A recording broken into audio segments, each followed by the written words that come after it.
bienvenidos a esta tercera sesión, esta tercera charla de la jornada de la 15ª jornada de plataformas tecnológicas de investigación biomédica. En este caso, esta sesión está enfocada a la importancia de la transformación digital en la investigación biomédica.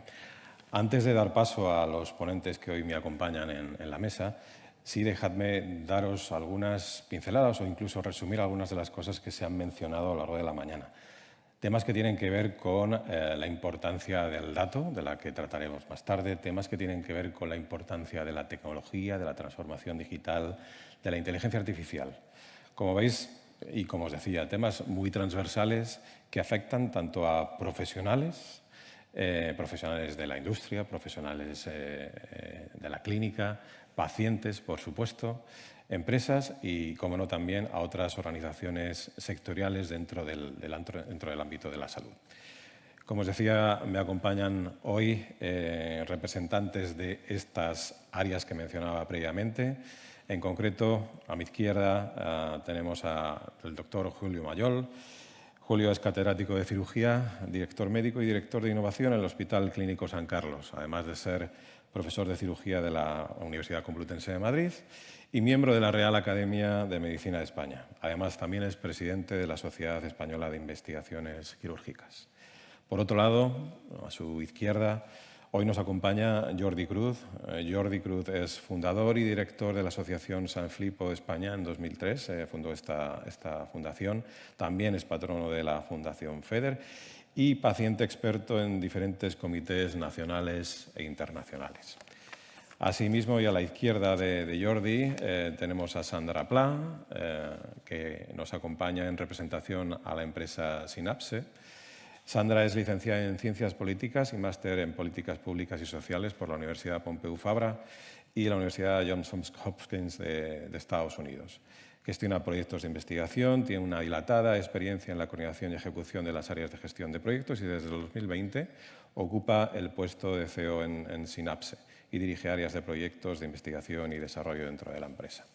Y finalmente nos acompaña también Amelia Martín, coordinadora de la plataforma de medicamentos innovadores, representando en este caso también a Pharma Industria. Amelia es doctora en Derecho, directora asociada de investigación clínica y translacional de Pharma Industria y desde hace 16 años es la responsable de la plataforma española de medicamentos innovadores. También coordina grupos de trabajo de investigación clínica y cooperación Pharma-Biotech de Pharma Industria y es miembro de los grupos de trabajo de investigación y gobernanza de datos en EFPIA, algo que trataremos seguramente con posterioridad a lo largo de esta reunión. Y para entrar ya directamente en el debate, que pretende también ser una discusión entre todos nosotros, os voy a lanzar una pregunta que me gustaría respondieseis de forma breve, luego ya individualmente entraremos con cada una de vuestras áreas de expertise. Pero desde vuestro punto de vista, ¿cómo percibís en vuestras organizaciones, y siempre teniendo en cuenta el rol que ocupáis en ellas, la transformación digital en este contexto de la investigación biomédica? Julio. Pues primero de todo, mostrar mi agradecimiento por la invitación a participar en esta 15ª conferencia anual. Y para abordar directamente la pregunta, lo vivo como una fantasía. Es una bonita fantasía, una oportunidad sin duda para el futuro, pero en realidad tenemos dificultad para definir exactamente lo que es la transformación digital, en el sector sanitario y confundimos términos como informatización y digitalización con lo que se puede hacer en un sector, que es cambiar completamente la manera en que nos relacionamos, en que definimos las necesidades y los problemas y qué medios podemos utilizar para resolver esos problemas. Básicamente, la transformación debería hacernos abandonar un poquito a Kant y el imperativo categórico y a asumir de vez en cuando a Bentham el consecuencialismo y, por tanto, el utilitarismo en la toma de decisiones. Entonces, estamos hablando de factores culturales que también tienen que ver con una parte fundamental de todo esto, que son los pacientes. Jordi, en vuestro caso, ¿cómo afrontáis esta visión? Bueno, pues es un reto totalmente, ¿no? Como dice Julio, realmente nos cuesta mucho, ¿no?, pensar en el futuro, pero sí que es verdad que muchas cosas ya las tenemos, ¿no? Y en los 20 años en enfermedades minoritarias en las que llevo yo, y formo parte del grupo de trabajo de los pacientes, nos damos cuenta esa transformación en el tiempo, cómo ha ido cambiando todo. Y cada uno en su momento ha puesto de su parte para que esto se lleve a cabo. Para nosotros es muy importante el compartir, que hablaremos después. Es muy importante la labor que hacen las asociaciones de pacientes en dar conocimiento a un tipo de enfermedad y el poder extrapolarla para ir más allá y el que se cuente con ellos, ¿no? Que también lo trataremos. Y es verdad que mucha de la investigación y movimiento que se ha hecho en enfermedad rara, que es la que me ocupa, y en muchas de ellas parte del movimiento asociativo. Las propias familias buscan consenso y conocimiento en este tipo de enfermedades para poder avanzar en el conocimiento de la enfermedad. Lo que nos hace falta es poner todo de acuerdo, como estamos hablando, y poder llevar a cabo una buena función de consenso y conseguir nuestros retos. Gracias, Jordi. Y en ese ponernos de acuerdo también tienen un papel fundamental las empresas. En este caso, Sandra, ¿cuál es vuestra visión acerca de este nuevo ecosistema? Primero de todo, gracias por haber invitado a Synapse en esta conferencia. Desde nuestro punto de vista, como empresa que gestionamos proyectos de investigación, nos es impensable en los futuros consorcios no incluir la transformación digital, ¿no? Y en el sentido de que no tanto obviamente los resultados de los proyectos, pero propio la gestión del proyecto también es una variable que debemos considerar. En los futuros programas, que ya lo he mencionado en unas sesiones anteriores, lo que será el nuevo IHI, que sustituye el IMI, que es el paradigma público-privado de la creación de consorcios, la industria farmacéutica ha tenido un papel relevante, pero ahora esperamos también, y se están definiendo las convocatorias, que la industria tecnológica también tenga un papel relevante. Y en este sentido nos es inconcebible, desde nuestro punto de vista, gestionar consorcios que no tengan esta participación relevante de esta industria que formará parte y también forma parte de los desafíos que ya habéis apuntado en el futuro, ¿no? Y para finalizar esta primera intervención, Amelia, datos. Hablabas antes, en tus anteriores intervenciones, de la importancia de disponer de datos. En este caso también hablábamos de la nueva convocatoria IGI. Desde vuestra perspectiva como farmaindustria, ¿cuál es la importancia de la transformación digital?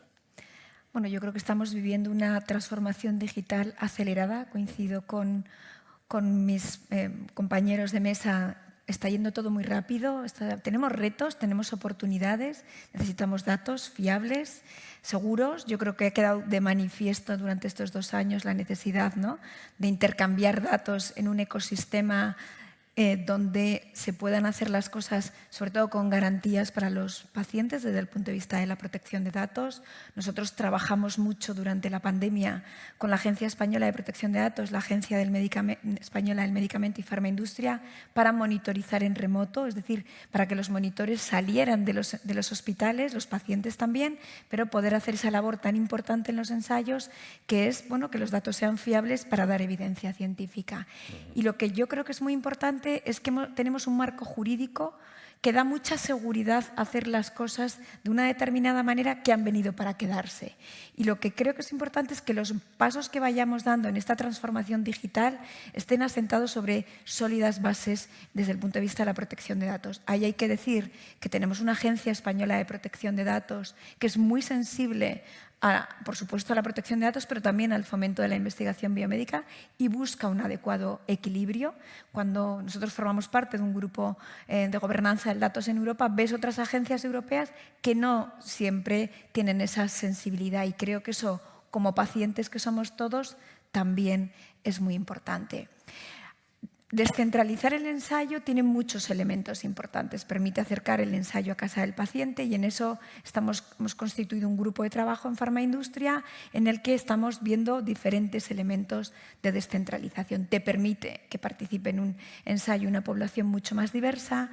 Y yo creo que además debemos de responder a estos principios que ya existen europeos para la ética en salud digital, que habla de, bueno, pues una salud digital inclusiva. Hay que tener en cuenta al paciente, el mayor beneficio para el paciente, y tiene que ser complementario. Aquí lo digital, por lo menos en estos primeros momentos, tiene que venir a hacer algo complementario a lo que es más presencial. Y yo creo que, bueno, estamos en un momento también viendo un poco estos principios de la ética, o que ahora ya se denominan tecnoética, junto con la regulación, y estoy convencida que en esta sesión de hoy vamos a poder compartir experiencias del nuevo Código de Conducta de Protección de Datos o de la nueva propuesta de reglamento europeo en el ámbito del espacio de datos sanitario.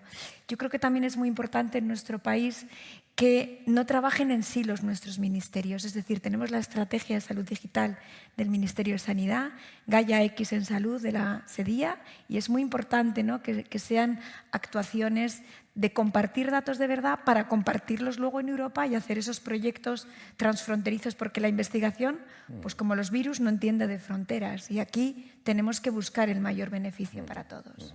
Sí, esa cooperación que además también tiene que ser intersectorial y tener en cuenta a todos los agentes que intervenimos en este ecosistema de la salud. Hablábamos de gobernanza, explotación de los datos, la importancia del paciente. Julio, desde el punto de vista, con tu doble rol además, teniendo en cuenta que eres director médico, director de innovación en el hospital, ¿cómo afrontáis dentro de una institución como el clínico esta transformación, teniendo en cuenta además la importancia del hecho del cambio cultural en los profesionales? Pues esto es lo que más nos importa, y lo que más nos importa, transformamos para algo, porque si no, no tendría mucho sentido. Y realmente, estando aquí al lado de Jordi, realmente lo importante, los que definimos los problemas y las necesidades para poder investigar e innovar, es nosotros en nuestra relación, y al final los que asumimos e incorporamos los resultados de la investigación y de la innovación somos nosotros, en esta relación entre el profesional sanitario y los pacientes. Y es muy importante definir bien los problemas, porque si no definimos los problemas bien y con exactitud, no solo con precisión, podremos llegar con mucha precisión al sitio incorrecto, en un modelo de transformación. ¿Cuáles son los 6 grandes problemas que nosotros creemos en el Hospital Clínico San Carlos que debemos abordar desde el punto de vista de la innovación y también de la investigación médica? Primero, la enorme y no justificada variabilidad en calidad y resultados, tanto asistencial como de investigación. Y esto es tremendo, tremendo. ¿Por qué pasa lo que pasa? ¿Dónde se aborda mejor un determinado problema de salud? ¿En el Clínic de Barcelona o en el Clínico de Madrid? No lo sabemos. No lo sabemos. No tenemos datos para comparar. Asumimos que todos lo hacemos bien, muy bien o fenomenal, tanto en investigación como en asistencia, pero lo ignoramos y no lo manifestamos. Ese es un primer problema que hay que abordar, y para eso se necesita una transformación. El segundo gran problema es el daño que producen en los pacientes, en los investigadores, en los profesionales, nuestras intervenciones. Hacer intervenciones siempre tiene un riesgo. Y hacer demasiadas intervenciones también puede ser perjudicial. Hay que encontrar el punto óptimo entre el beneficio y el efecto adverso. Y no tenemos buenas herramientas para solucionar ese problema. El tercer gran problema es el desperdicio, el extraordinario desperdicio de recursos en asistencia, en investigación, en innovación, que no generan ningún resultado. Tenemos que empezar a no hacer cosas, no hacer más, sino hacer menos con menos. Porque utilizar inadecuadamente los recursos para hacer cosas que siempre se han hecho así, llevan a utilizar recursos inadecuadamente y no tener recursos para lo que realmente es importante. Tenemos que dejar de investigar en áreas que no producen beneficios. Tenemos que dejar de hacer procedimientos asistenciales que no producen ningún beneficio. El do not do debería ser básico en un modelo de transformación de la investigación y de la asistencia.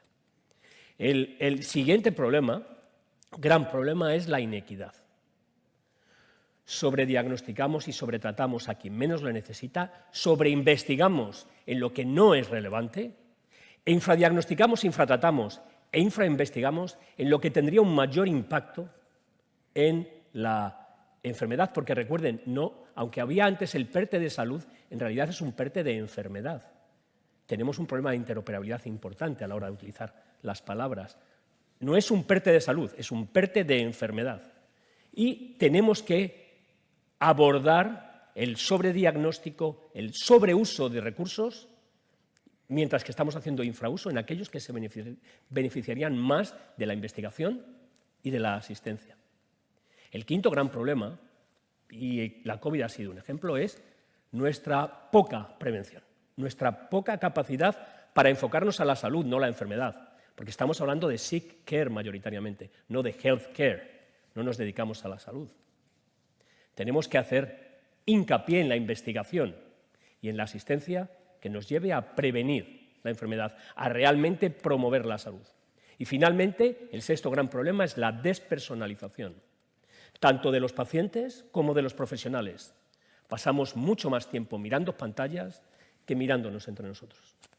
Y en un modelo de transformación digital, en la que el dato es la gasolina del sistema, debemos tener en cuenta que debemos crear herramientas para ayudar a la toma de decisiones de gestores, de profesionales y, sobre todo, de los pacientes, que es a quien tiene que llegar el conocimiento al final para que puedan tomar las decisiones que autónomamente, respetando su agencia y su experiencia, les importan. ¿Y esto cómo nos planteamos hacerlo? De tres maneras. Primero, cambiando el modelo de negocio de la investigación, de la innovación y de la asistencia sanitaria. Abandonar el modelo industrializado. Y he escuchado varias veces industrializado en la sesión anterior. ¿Cómo vamos a hacer una nueva transformación digital si hablamos de industrialización? Creo que nos confundimos de términos y eso traslada un error en nuestra manera de pensar. No hay que hacer más, hay que hacer mejor. Hay que conseguir mejores resultados, no más resultados. Segundo, es cambiar del modelo de producción industrializada de servicios sanitarios y de investigación a la producción de valor. ¿De valor quién? Al final, del valor para los ciudadanos y los pacientes. De un valor personalizado, que tenga en cuenta no solo el efecto técnico, sino sobre todo aquellos resultados y aquella experiencia que importa a los pacientes. Si no hacemos eso, si continuamos simplemente contando con los pacientes sin incorporar pacientes a la toma de decisiones compartidas, no estamos transformando nada, ni la investigación ni la asistencia. El segundo cambio es el cambio cultural. Debemos asumir, primero, una cultura de toma de decisiones basadas en datos, que hasta ahora no tenemos, pero más importante, la accountability, la rendición de cuentas. No basta solo con tener buena intención. Hay que rendir cuentas cuando no se obtienen resultados y tenemos que romper esos silos de conocimiento, de información, porque claro, eso se dice muy bien, no es tan fácil hacerlo, sobre todo porque el modelo económico que tenemos montado incentiva los silos. Y el tercer gran cambio es la tecnología, desarrollar herramientas que de verdad ayuden a explotar datos de calidad. Recuerden, la mayoría de nuestros datos en los sistemas sanitarios son de una calidad pobrísima, más que nada porque los seres humanos mentimos mucho. Y tenemos que tener herramientas que nos permitan ayudar al paciente a utilizar el conocimiento directamente para la toma de decisiones. Eso supone un cambio drástico en el papel de los profesionales en nuestra relación con los pacientes. Pero si no cambiamos todos nuestro abordaje y no creamos un relato acorde para esto, lo único que estamos hablando es de industrializar, de digitalizar a Taylor, de hacer más con más recursos, porque en sanidad, recuerden, solo se puede hacer más si empleamos más recursos. Y esa es nuestra aproximación. Fácil no es, pero es un reto y es muy motivador. Yo diría que además es un cambio muy disruptivo. Es una transformación. Las transformaciones duelen. No esperen hacer una transformación que no duela. Y en ese modelo de cambio, un papel muy relevante lo tienen los pacientes. Y para construir todo lo que comentaba Julio en ese modelo de relación, en ese cambio de productos, servicios, obviamente también se necesitan datos que ahora sabemos que no son de muy buena calidad, datos que tienen que compartirse, pero datos que también los pacientes tienen que dar su punto de vista y su validez. ¿Cuál es vuestra opinión al respecto? Bueno, pues la verdad que tenemos un gran país con un gran conocimiento. Tenemos grandes profesionales, grandes investigadores. Lo han hablado en las mesas anteriores. Estamos en el top muchas veces y hay mucha teórica. La teórica la sabemos muy bien. En las mesas anteriores hemos visto una teórica fantástica. Todo el mundo sabe qué tiene que hacer. Esto es curioso, pero la práctica no la llevamos a cabo. Y este es el resultado que vemos los pacientes. nos interesa mucho el compartir, nos interesa mucho fuera egos, nos interesa mucho trabajar conjuntamente para que el resultado final vaya no a mí, al paciente y a la familia. Esto es lo que más nos interesa, porque en sí todos somos pacientes, absolutamente todos. Y yo creo que tenemos referencias importantes, no solo en alguna actuación individual, sino también las European Reference Network está haciendo una gran labor de trabajo, ¿no? Yo creo que si somos capaces de conjuntar datos y trabajar para un bien y con sentido común, es posible poder incrementar esa N de conocimiento en ese tipo de enfermedades que es tan difícil a veces avanzar. Nos hace falta tener ese registro de información concreta y compartida, ¿no? Que es lo que realmente falta, ¿no? Antes se hablaba de 3 patas en las mesas antes. Yo diría 4. O sea, hay un apartado que son los pacientes y debe estar incluido solo el 13%, que sepan ustedes, el 13% de las actuaciones en general y debates, hay un 13% solo de uso del paciente en el centro para tomar determinación. Qué curioso esto, ¿eh? Cuando muchos hospitales dicen el centro de las decisiones es el paciente. Pues esto no es, esto dejen de teórica y vayamos a la práctica. El paciente sabe de su enfermedad, lo que le preocupa. Y si somos capaces de casar todos estos conceptos y trabajar conjuntamente, podemos llevar a un mejor resultado. La industria farmacéutica hace una gran labor importantísima. La administración hace también su labor importantísima. Los equipos investigadores. Y la otra pata, la cuarta, son los pacientes. Si nosotros los formamos todos juntos, seremos capaces de avanzar mucho más, ¿no? Y a veces, lo ha dicho Julio, a veces tendríamos que coger y tirar un paso atrás y pensar. Yo soy de las personas que cuando tengo que tomar una decisión, miro atrás. El movimiento asociativo, por ejemplo, es un ejemplo en el que ya llevo años, ¿no? Y hay veces la tendencia en la vida te hace correr por ciertas circunstancias, ¿no? Y realmente cuando ves que las cosas, parece que miras los objetivos principales cuando fundaste la asociación o fundación y dices, ¿estoy cumpliendo con todos los objetivos? Y resulta que me he dejado uno. Ha pasado los años y me he olvidado de aquel que, pues, bueno, que es importante, ¿no? O sea, a veces las cosas hay que tirar un paso atrás y decir qué tenemos y cómo somos capaces de ponerlo en común. Para nosotros los pacientes yo creo que es muy importante que se cuente con ellos. Hay una cultura, el complementar todo ese conocimiento con diferentes culturas, profesionales, administración, pacientes, industria, va a hacer una labor importante en conseguir lo que nos interesa a todos, no al paciente, a todos. Y fíjate, Jordi, que esta mañana nuestra secretaria general, Margarita Alfonsel, mencionaba el índice de madurez digital. Una de las vertientes que analizamos son los servicios para pacientes. Si recordáis, el índice general no alcanzaba más allá del 3% en términos generales. Estamos hablando en ese vertical también del mismo porcentaje. Esto quiere decir que aspectos como la equidad en el acceso a los servicios todavía están muy lejos de poder cubrirse. Sí. Y uno de los factores que analizamos en ese vertical de pacientes es el acceso a la formación, el acceso a la información. Cuando hablamos de empoderar al paciente, todo esto es absolutamente necesario. ¿Cómo veis estos aspectos dentro de este nuevo paradigma de la transformación digital?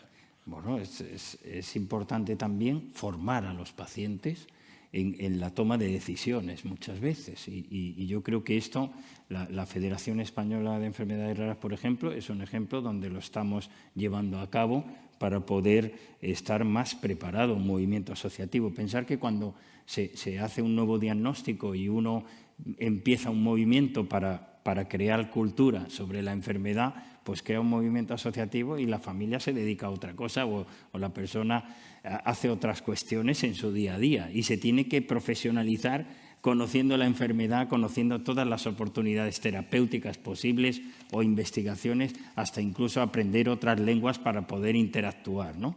Y lo importante que es ese conocimiento poder compartirlo. O sea que yo creo que la formación es necesaria en todos los ámbitos y en este caso del paciente o representante de pacientes, todo normalizado y correcto, porque no cualquiera a lo mejor tiene esa facilidad, pero yo creo que es muy necesario incorporarlo en los sistemas para que esto dé un resultado. Y en este recorrido que estamos haciendo hacia la izquierda de los ponentes, también es muy importante encontrar el punto de vista, como decíamos antes, de las compañías. En este caso, vuestra empresa explota de alguna manera o también participa en proyectos de investigación en este contexto mucho más ampliado que es el real world data, ¿vale? No solo el dato clínico, sino todo lo que el ciudadano también genera en su día a día. Explícanos un poco en qué estáis trabajando en ese proyecto Darwin, en qué consiste y cuáles son los objetivos. Vale, hay una iniciativa que, como habéis comentado, se llama DarwinEU, que es una red de análisis de datos. El título sería y de análisis de datos de interrogación del mundo real, que se ha iniciado el 8 de febrero de 2022, impulsado por la Agencia Europea del Medicamento. Y el objetivo principal de esta iniciativa sería establecer y hacer operativa una red de fuente de datos sanitarios que permitan hacer estudios y que se pueda, con esos estudios, acceder a pruebas fiables del mundo real del uso, eficacia y seguridad de medicamentos. Uno de los objetivos principales de la Agencia Europea del Medicamento es crear todo este sistema para intentar mejorar la capacidad de respuesta, esperemos que vengan menos, a futuras crisis sanitarias o pandemias como la que hemos vivido recientemente con el COVID. Uno también de los objetivos principales es, por tanto, ayudar a la toma de decisiones de las agencias reguladoras del medicamento, que tengan mucha más información a través de estos estudios. Pensad que pueden llegar a ser una red sanitaria de fuentes de datos, son millones que pueden abarcar, obviamente, primero un espectro europeo y, por tanto, ayuda muchísimo a mejorar el rendimiento, mejorar estudios, también apuntando al punto de la calidad, que se tengan mejores estudios con más calidad.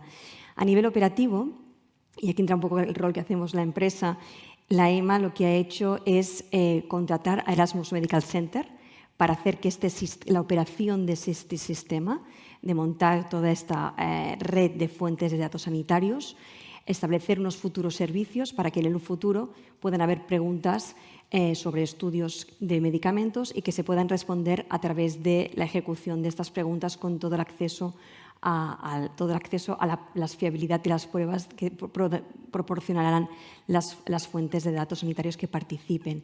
Y en este sentido, Erasmus Medical Center ha subcontratado a su vez a Synapse, a la empresa en la que yo participo y estoy aquí presente, para poder gestionar también toda esta iniciativa desde el punto de vista más de gestión propia, ¿no? De que el servicio sea efectivo y que realmente se trata este desafío de la gestión y del trabajo de millones de datos y que realmente puedan tener un efecto en los estudios, ayude a su vez a la toma de decisiones de las agencias reguladoras y, en última instancia, pero quizás la más importante, que haya un impacto real en los pacientes, ¿no? Volviendo un poco al punto anterior.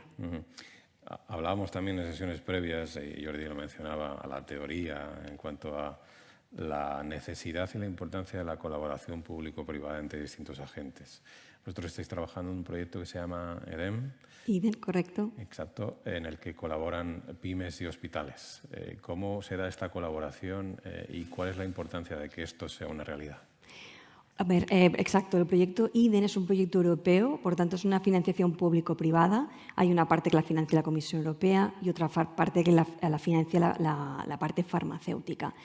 El objetivo principal de este proyecto es que los hospitales que puedan participar o entidades que tengan bases de datos, sus datos puedan estandarizarse. ¿Qué quiere decir? Pues que se aplique un modelo común de datos, que se conoce como OMOP, en el que esos hospitales o fuentes de datos que participen en este proyecto puedan tener esta estandarización de sus propios datos.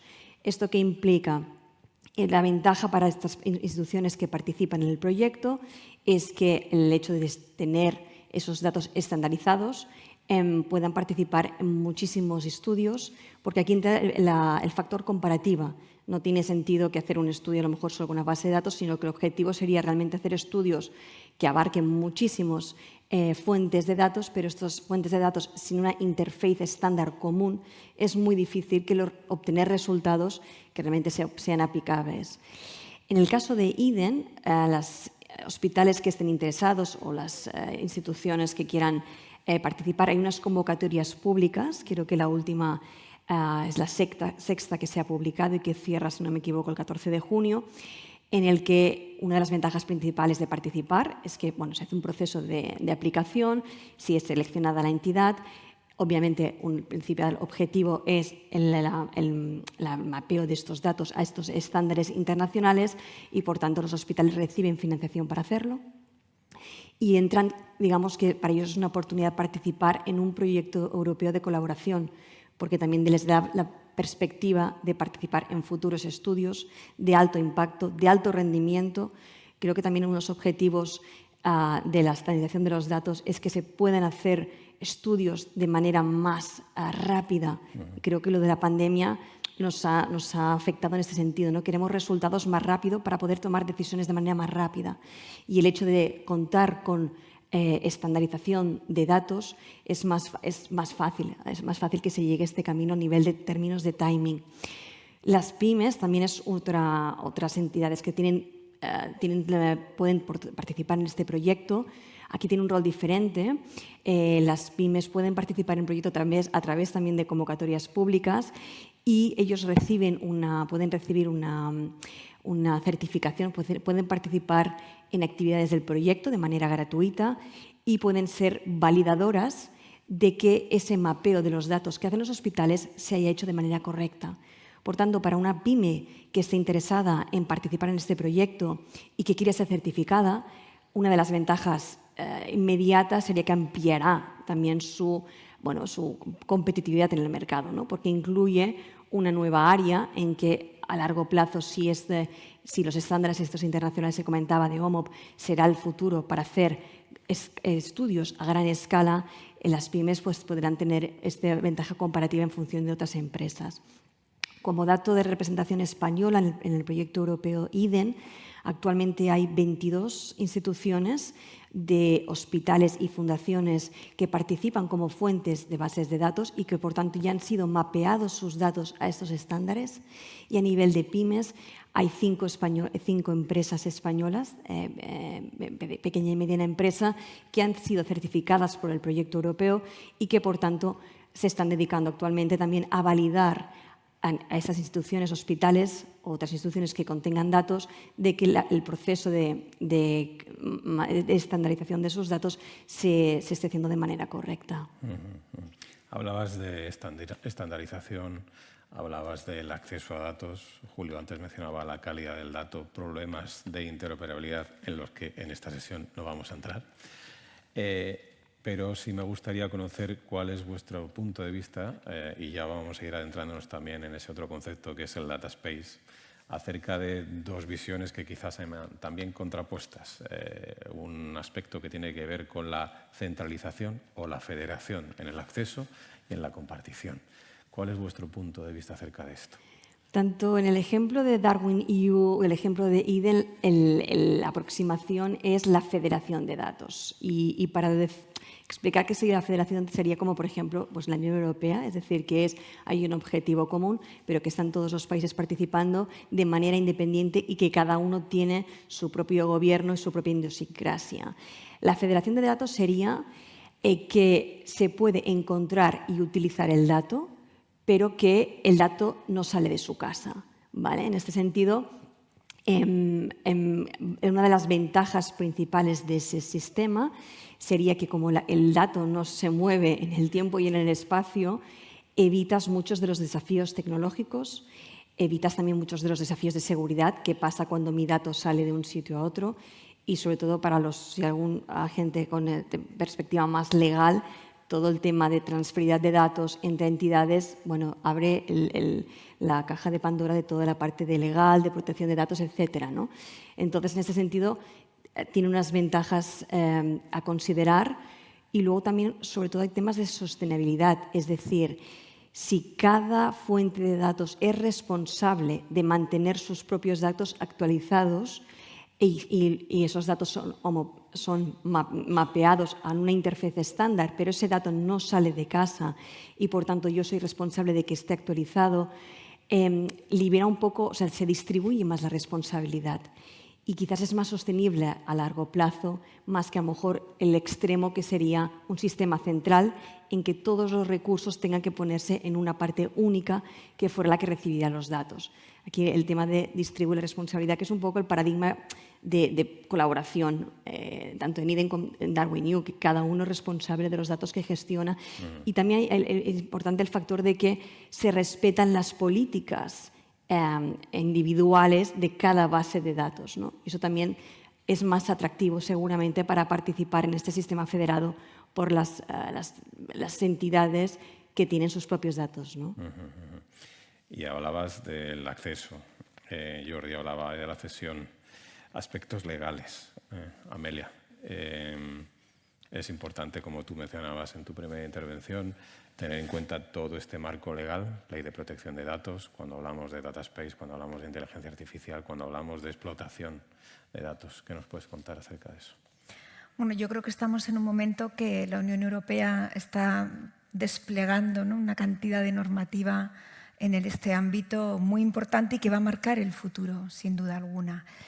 Yo creo que primero nos tenemos que situar en el Reglamento General de Protección de Datos, aprobado en mayo de 2018, pero que a pesar de ser un reglamento tiene más de 50 habilitaciones a la legislación nacional.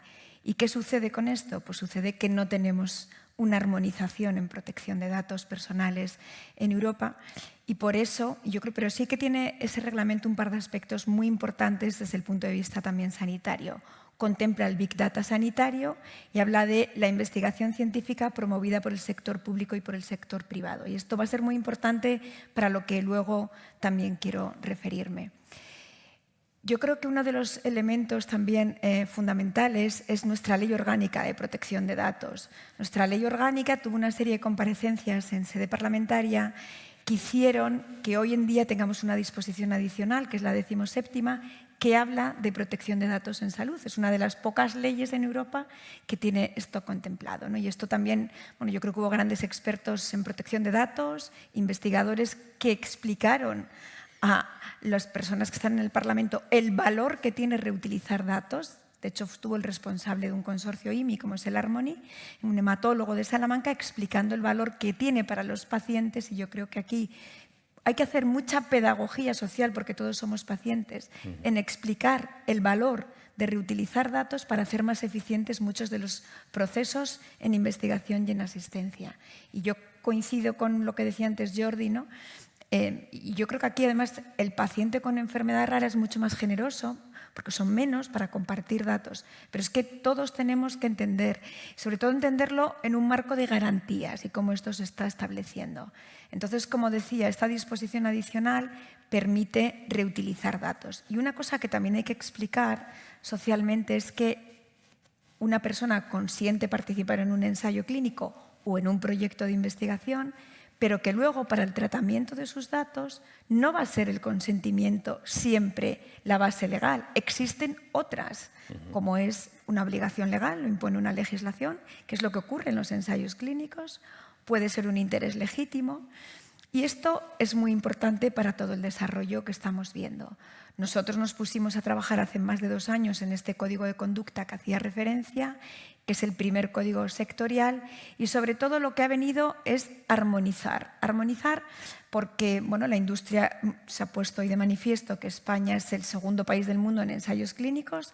Eso pasa porque tenemos diferentes delegados de protección de datos que pueden entender, y también la industria, que cada uno podemos tener un rol diferente en el ensayo. Y lo que hace el código es armonizar criterios y sobre todo explicar el contenido del reglamento y de la ley. Algo tan sencillo como, en el marco de un ensayo clínico, serán responsables respectivos del tratamiento el centro y el promotor. o se establecen unos anexos como guía a la hora de establecer un contrato de ensayos clínicos, cómo tiene que ser esa cláusula de protección de datos. Entonces, yo aprovecharía también para todos aquellos que nos están siguiendo, que son promotores de ensayos clínicos, animarles a adherirse al código porque da muchas garantías y también yo creo que aquí hemos sido un país pionero en la protección de datos en investigación clínica y en farmacovigilancia. Tuvimos un código anterior del año 2009 y esto es muy importante en un sector como el nuestro, también pues, que da confianza para las personas que participan en una investigación.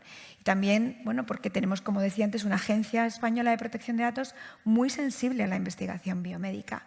Yo creo que a veces cuando se están discutiendo aspectos de protección de datos y investigación, hay mucha gente que dice, no, eso no se puede hacer por protección de datos. Quizá esa sea la posición más sencilla y la más complicada sea buscar una solución que sí se puede buscar en el marco jurídico que tenemos y haciendo referencia a esos principios tecnoéticos, porque también la ética ha cambiado mucho.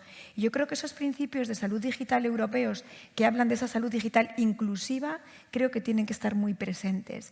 Y lo explicaba también Jordi, o sea, hay una brecha digital, pero para todos, para los pacientes, para los profesionales sanitarios y para la sociedad en general, ¿no? Entonces tenemos que hacer que lo digital sea complementario.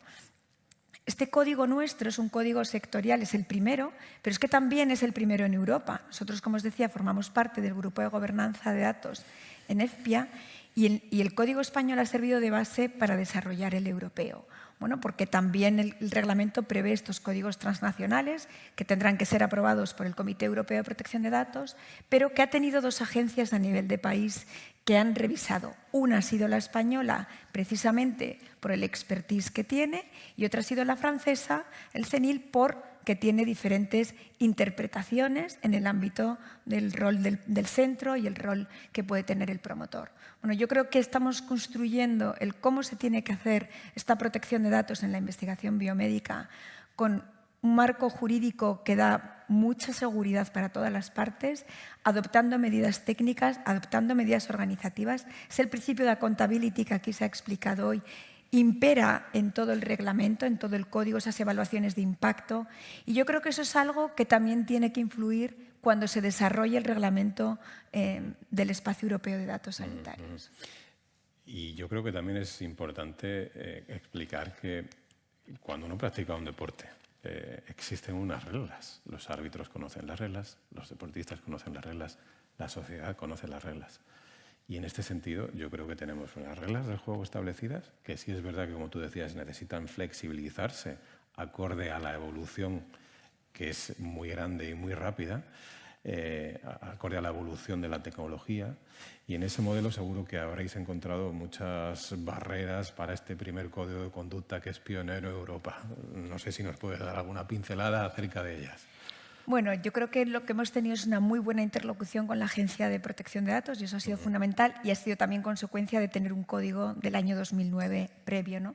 Barreras hemos tenido a nivel interpretativo en algunos centros hospitalarios, sobre todo con algunos delegados de protección de datos. También hemos tenido algunas necesidades de aclarar, y aquí también hemos trabajado muy bien con la Agencia Española del Medicamento, en ese documento que tiene, ¿no? Ese documento vivo, que yo creo que es que va explicando cómo se implementa el Real Decreto de Ensayos Clínicos con la figura del monitor de ensayos clínicos, ¿no? Cuando nosotros hicimos y trabajamos para hacer esa monitorización en remota, el monitor es un encargado del tratamiento del promotor, que es la industria farmacéutica, pero nunca del centro. Bueno, pues nos encontramos con algún centro que entendía que tenía que ser encargado del tratamiento del centro, ¿no? Y aquí, trabajando conjuntamente, Agencia de Protección de Datos, Agencia Española del Medicamento y Farmaindustria, como digo, tenemos una base sólida que nos permite, de verdad, mirar, creo que con optimismo y sobre todo porque somos pacientes y cuando uno ve que van a tratar sus datos, ¿no? En el contexto de una investigación.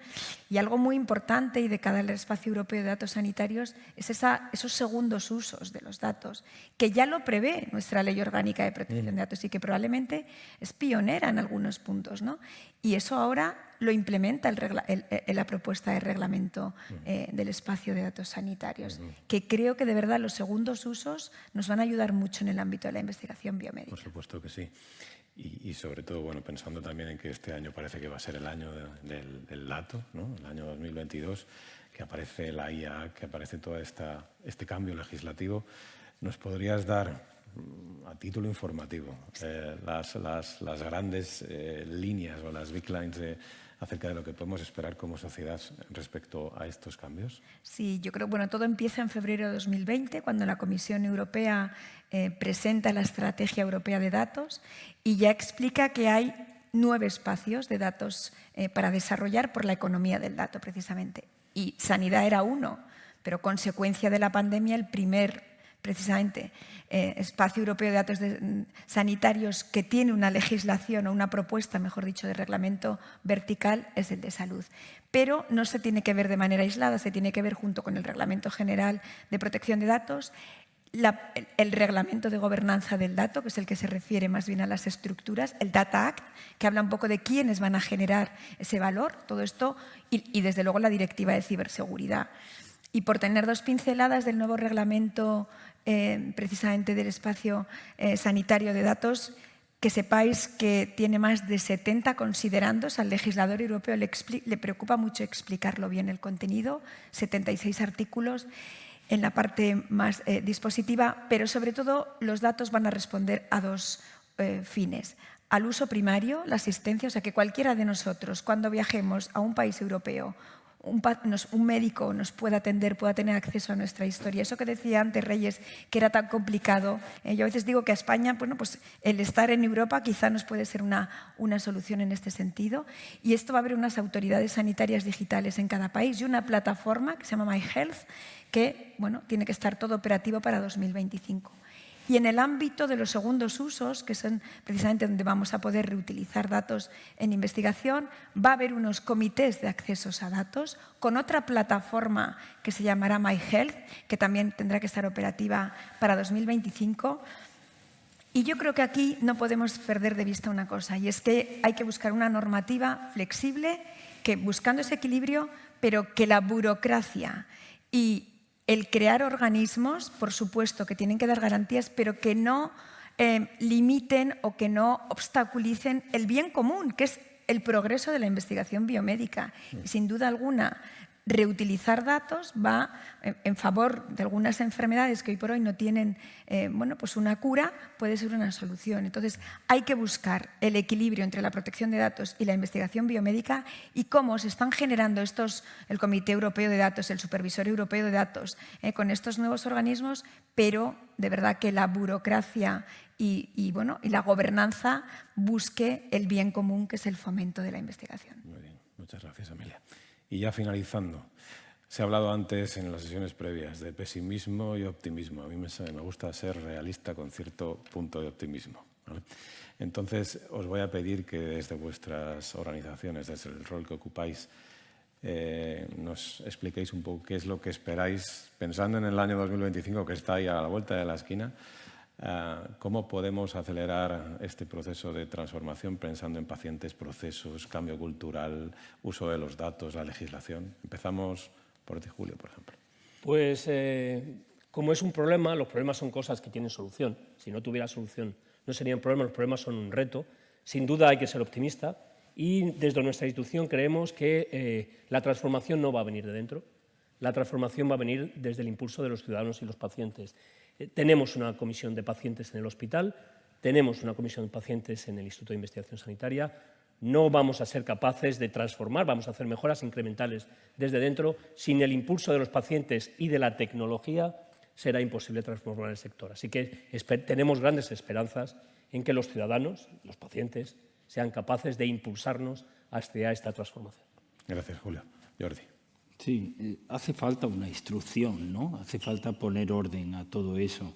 Y es verdad que cuando se hace un desarrollo de una investigación de una enfermedad minoritaria, por ejemplo, que es un ejemplo claro, cuando ese ensayo o ese trabajo no ha funcionado, la compañía ha hecho un gran trabajo en conocimiento, en desarrollo de un registro, etcétera, porque utilizan recursos para que eso tenga un buen término. A nosotros nos preocupa, como ejemplo también, que todo ese trabajo que, lo decía Julio al principio, en vano, o sea, se ha trabajado tanto que al final se pierde, ¿no? Y viene una segunda oportunidad con uso de datos e información. Si hubiera una instrucción correcta donde cualquier estudio o avance quedara registrado y se pudiera utilizar, porque los pacientes somos capaces de dar esta oportunidad y de firmar consentimiento para el uso del conocimiento.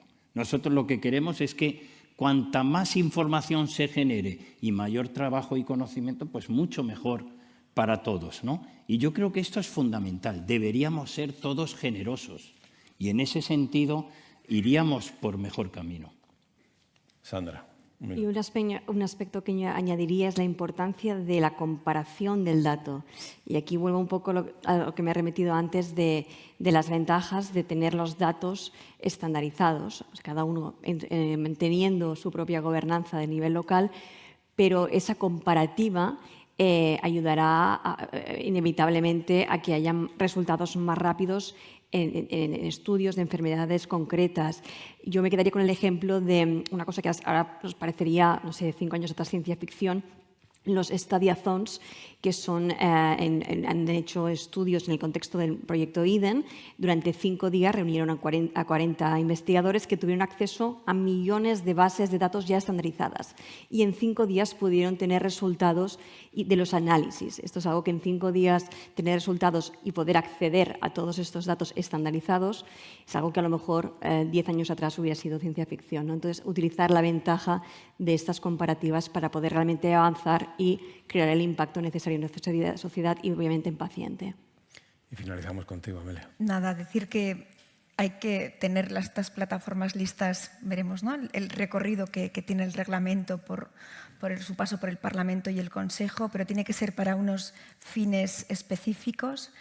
Y yo creo que efectivamente lo que decía Jordi es muy importante, el altruismo en los datos, pero siempre en entornos cerrados y seguros, como estaba explicando también, ¿no? El sistema de datos federados creo que es un sistema que desde el punto de vista de la protección de datos da mucha seguridad y es muy importante el evitar reidentificar a los pacientes y todas las medidas que se adopten en este sentido tienen que ser medidas garantistas y tenemos que construir este marco jurídico, como decía, flexible porque así lo exige la investigación biomédica, la digitalización, evitando esta sobreregulación y que sea un marco jurídico útil y comprensible para todos, que todos somos pacientes presentes o futuros, y haciendo inclusiva esta salud digital.